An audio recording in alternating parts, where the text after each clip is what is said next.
Joe, you want to read that now? Yes. So It says Mike, but so you you read can it. feel better. I'll read this one. Okay. Amy Reichert of Reopen San Diego, a friend of the show and a friend of ours. But first, did you know law-abiding gun shops and manufacturers had their credit card processing shut down because the vendors think guns are inappropriate? Well, shutting down businesses that support your constitutional right to self-defense is wrong, which is why we are so excited to have 365 Glacier Payments as a 10-ring partner. 365 Glacier Payments specializes in companies in the firearms industry. And if you have a business that accepts credit cards, give them a call today so you can enjoy the peace of mind that your accounts won't be shut down and also enjoy the best rates. Visit their website at 365glacierpayments.com. Ask for a free account review, and if they can't beat your credit card processing rates, they'll pay you $100. All right, Mike, who's our next guest? Amy Reichert. She is with Reopen San Diego, and she is a friend of the show and an awesome lady and a member of San Diego County Gun Owners. All right. Yeah, so hopefully Amy's on the line here. I am. Okay, outstanding, There she is. Amy. Well, welcome to the show, Amy. Thank you for joining us today.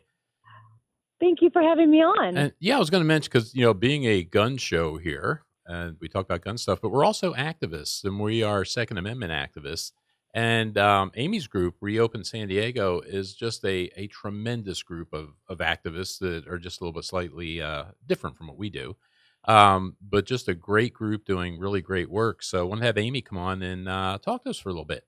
So Amy, tell us about Reopen San Diego and what you guys are and how you came about. Well, Reopen San Diego started during the whole lockdowns when the government locked down gun shops and churches, but let dispensaries be open and closed down schools.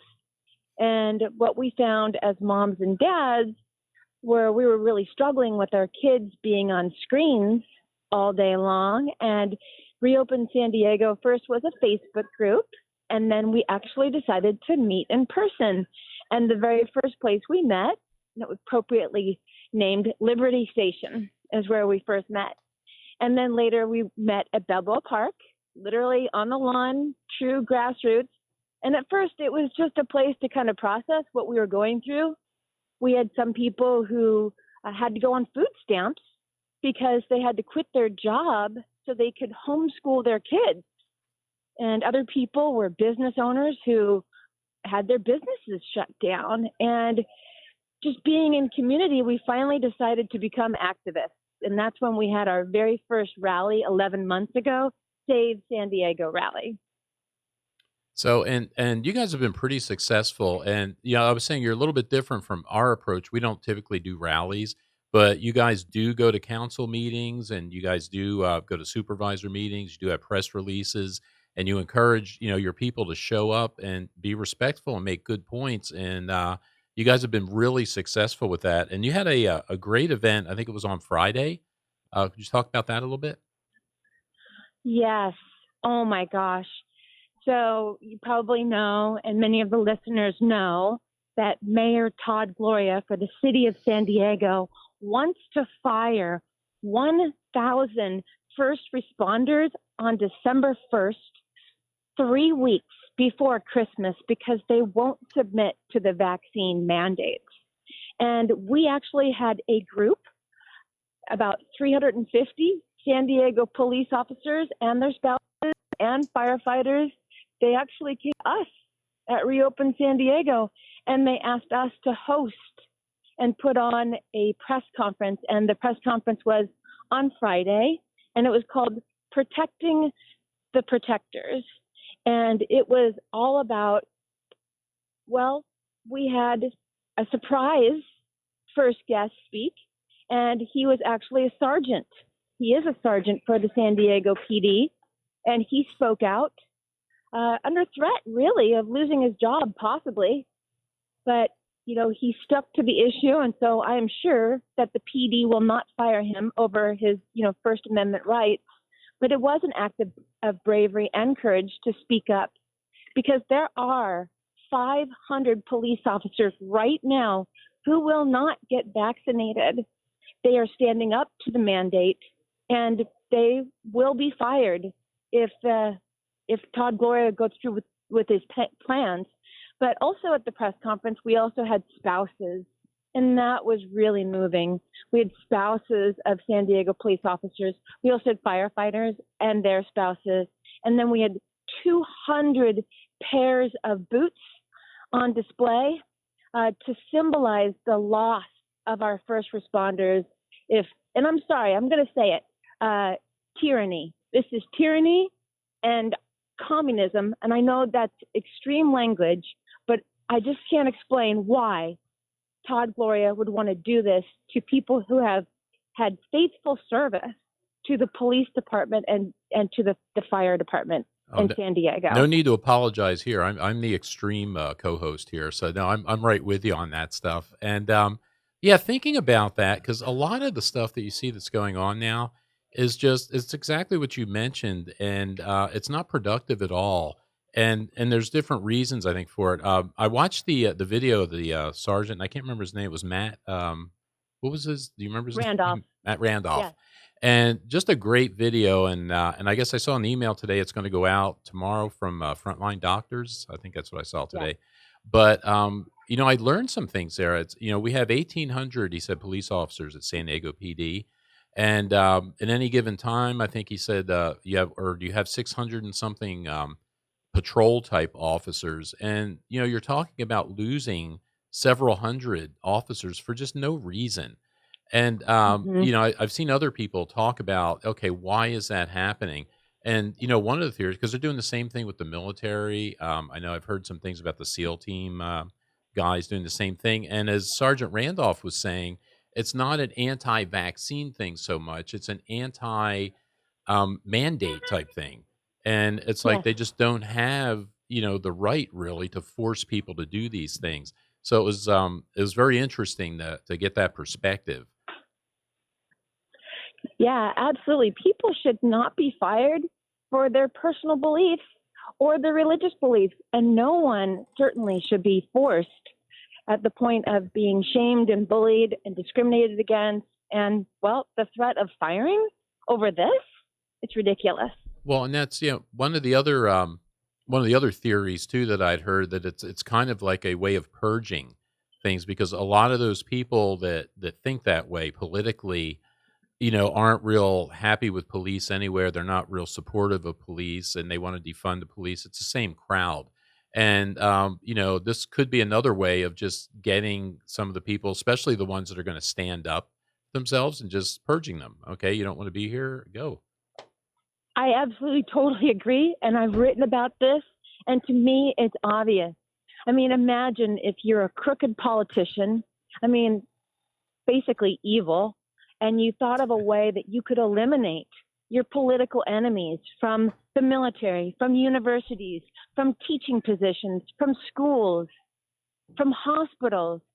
And if you thought, if I do this, then I'm most likely going to hit my political enemy. But here's the really sad thing. So they are actually hurting their own. A lot of people in Reopen San Diego, they're not conservatives. They're not Republicans. These are people who actually voted for Joe Biden, God help him, but say things to me like, I wish Donald Trump was president. And I just laugh because they hated Donald Trump with a white-hot burning passion, but they're seeing these tyrannical policies from federal government to state government and right here in San Diego County, and they're like, what world are we living in? So did they, Amy? It's Michael Schwartz. Did they talk about? So I think there are about 1,800 San Diego PD employees. I believe. Does that sound right? 1,800.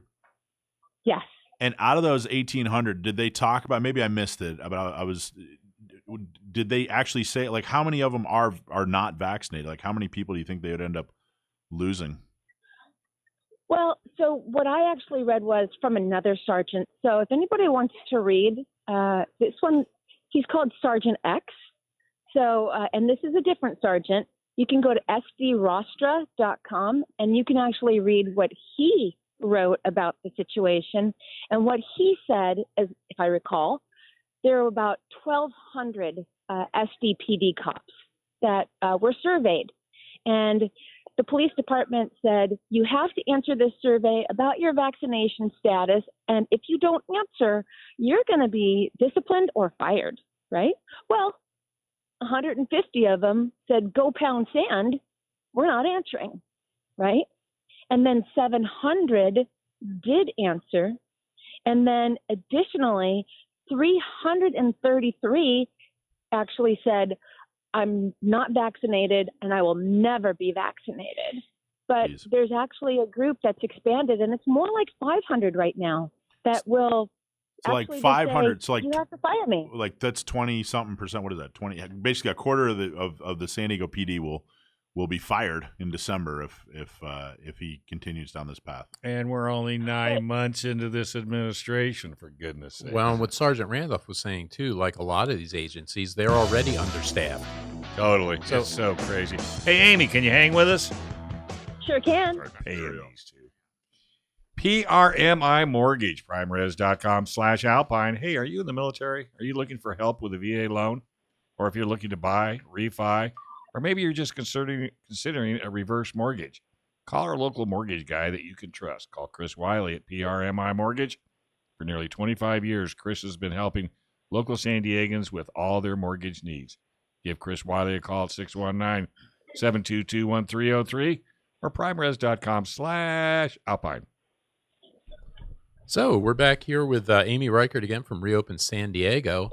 And, Amy, it was funny. We were talking about this just off air here and talking about what's going on with the kids and the mandates and the testing and the vaccine and all that kind of stuff. And just the amount of overreach, I guess, that's going on nowadays from the government. And, the feeling here is like this isn't going to stop until people stand up and stop it, which is what I think is so great about the Reopen San Diego movement, because people now are finally starting to stand up and do something about these things. Yes.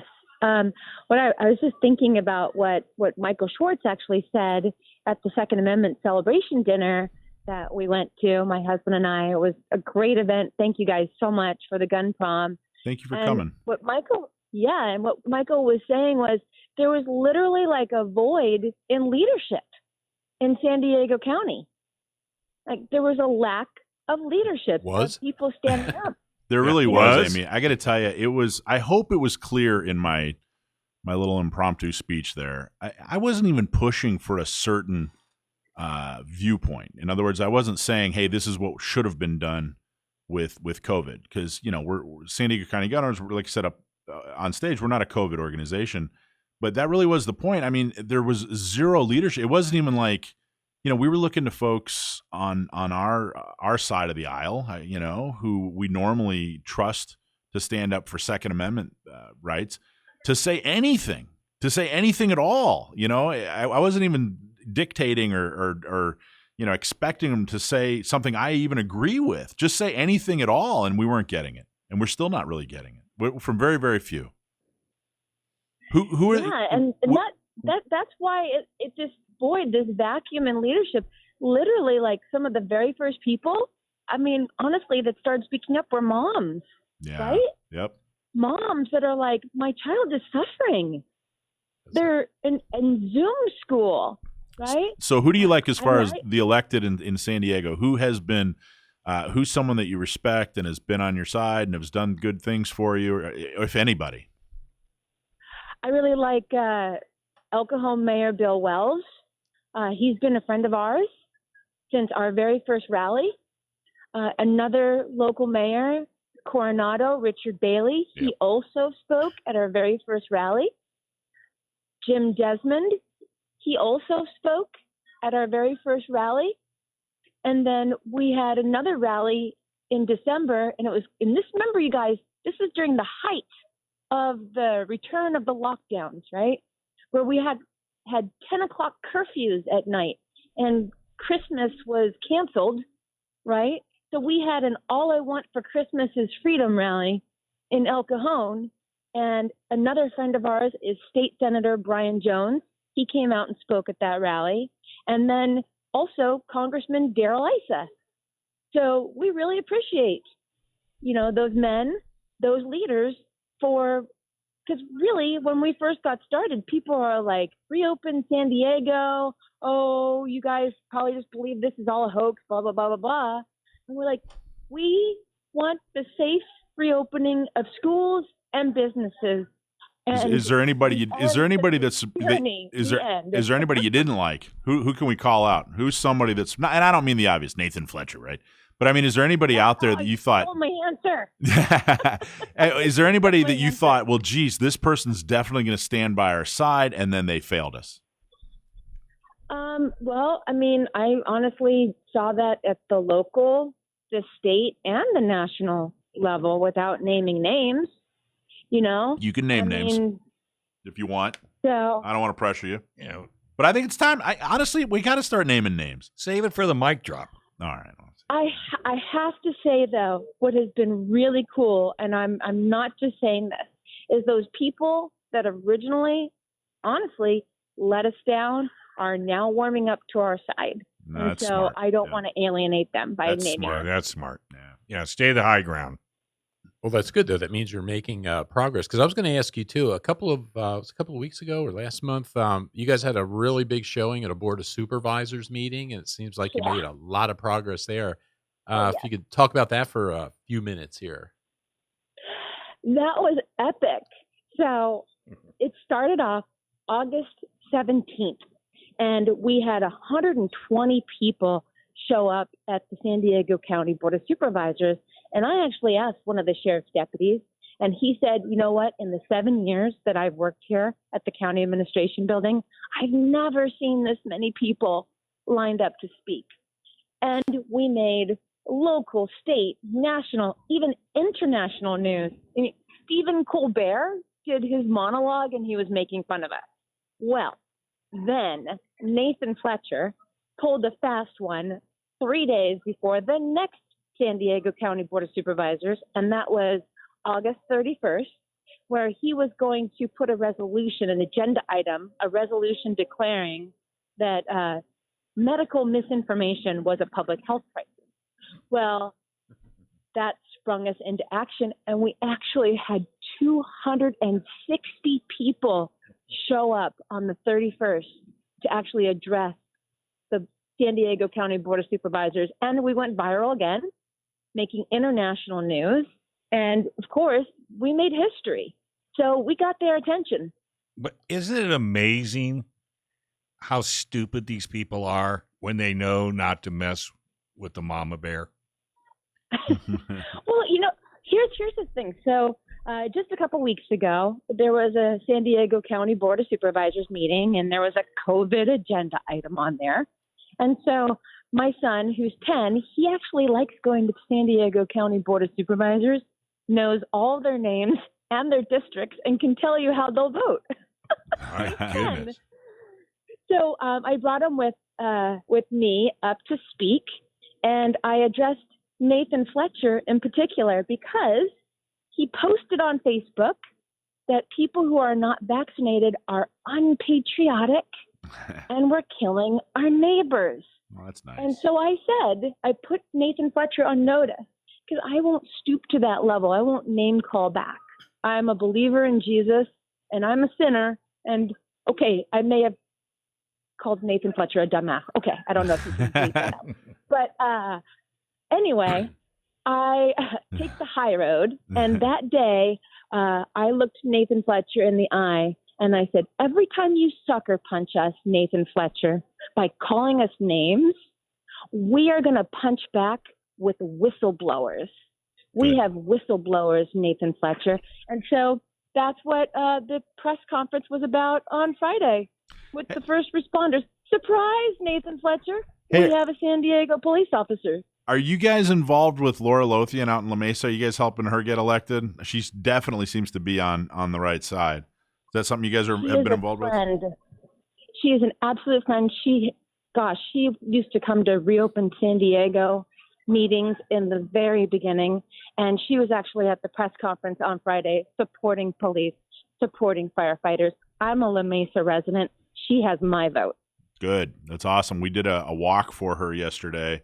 There's another one coming up on Saturday. I get it. It's regionally extremely important to help her get elected. But I can't tell you how much I appreciate your leadership, Amy. We didn't get the leadership that we needed from the leaders, but we did get it from outstanding people like you, and I really appreciate it. Oh, thank you. If there's any kind of positive that resulted from the last year and a half, it's that we all got to meet you, and thank you so much. Oh, So, Amy, thank you. I feel the same way about you guys. before we let you go, how do people get in touch with you? How do they participate? How do they join? Please join us at reopensd.org.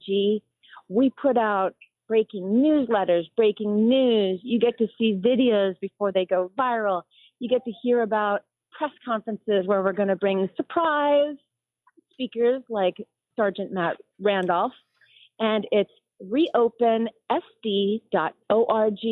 Sign up for our newsletter there. All right, Amy, thank you very much. Have a wonderful week, and I have a feeling you'll be back shortly. Thank you. Thanks for watching this clip from Gun Owners Radio. You can watch us live every Sunday from 4 to 6 p.m. California time, right here on our YouTube channel, or if you're in the San Diego area, you can listen to us on 1170 a.m. We're also available on your favorite podcast platform for free. Don't forget to like and subscribe so that you can help restore and protect the Second Amendment, not just in California, but across the country.